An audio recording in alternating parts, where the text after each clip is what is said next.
ಪ್ರಿಯ ರೈತ ಬಾಂಧವರೇ, ನಾವು ಶಂಕರಮೂರ್ತಿ ಅಂತ welcome crop science Hassan district area manager. ತಮ್ಮ ಹೆಸರು ಹೇಳಿ. ಪುಟ್ಟರಾಜ್ ಅಂತ. ಪುಟ್ಟರಾಜು, ಯಾವ ತಳಿ ಹಾಕಿದಿರಿ? Welcome sir. ವೆಲ್ಕಮ್ 46.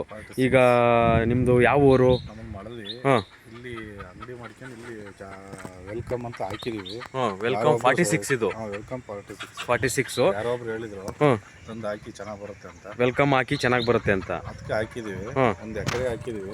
ಭಾರಿ ಚೆನ್ನಾಗಿ ಬಂದಿತ್ತು. ಈಗ ಒಂದು ಎಕರೆಯಲ್ಲಿ ಗೆಡ್ಡೆ ಎಲ್ಲ ಹೆಂಗೆ ಬಂದಿದೆ? ಭಾರಿ ನೋಡ್ತಾ ಇದ್ರಲ್ಲ ಇಲ್ಲಿ. ಹ್ಞೂ, ಗೆಡ್ಡೆ ಸೈಜು ಯೂನಿಫಾರ್ಮಿಟಿ ಹಾಂ, ಎಲ್ಲ ಚೆನ್ನಾಗಿ ಬರ್ತೈತೆ. ಈಗ ಎಷ್ಟು ಎಕರೆಗೆ ಹಾಕಿದಿರಿ? ಎಷ್ಟು ಪ್ಯಾಕೆಟ್ ಹಾಕಿದಿರಿ? ಒಂದು ಎಕರೆಗೆ ಹಾಕಿದ್ವಿ. 3 ಪ್ಯಾಕೆಟ್ 100 ಗ್ರಾಮ್ ಒಂದು 100 ಗ್ರಾಮ್ನ 3 ಹಾಕಿದಿರಿ. 3 ಹಾಕಿದ್ವಿ. ಒಂದು ಎಕರೆಗೆ ಚಲಿಕೆ ಮಾಡಿದ್ದೀರಾ? ಚಲಿಕೆ ಸರ್. ನೋಡಿ, ಚಲಿಕೆ ಮಾಡಿದ್ರು ಇಷ್ಟು ಚೆನ್ನಾಗಿ ಬರ್ತೈತೆ ನಿಮ್ಮದು ಬೆಳೆ. ಈಗ ಕಲ್ಲರು, ಈಗ ಎಲೆ ಎಲ್ಲ ತುಂಬ ಚೆನ್ನಾಗಿದೆ. ಹಾಂ, ಚೆನ್ನಾಗಿದೆ. ಕಲ್ಲರು ಚೆನ್ನಾಗಿದೆ ಅಲ್ವಾ? ಚೆನ್ನಾಗಿದೆ. ಒಳ್ಳೆ ರೌಂಡ್ ಶೇಪ್ ಬಂದಿದೆ ಸರ್. ಈಗ ರೌಂಡ್ ಶೇಪ್ ಎಲ್ಲ ಹೇಗಿದೆ? ರೌಂಡ್ ಶೇಪ್ ನೋಡಿದ್ವಿ. ಈಗ ನಿಮ್ಮ ಒಳಲು ಮಳಲಿ ಗ್ರಾಮದಲ್ಲೆಲ್ಲ ಈ ಜಾಸ್ತಿ ಏನು ಬೆಳೀತಿದ್ದಾರೆ? ಎಲ್ಲ ಇದೆ ಬೆಳಿತಾರೆ. ವೆಲ್ಕಮ್ 46. ಈಗ ಶೇಪ್ ಎಲ್ಲ ಯೂನಿಫಾರ್ಮಿಟಿ ಶೇಪ್ ಎಲ್ಲ ತುಂಬ ಚೆನ್ನಾಗಿದೆ ವೆಲ್ಕಮ್ 46. ಚೆನ್ನಾಗಿದೆ.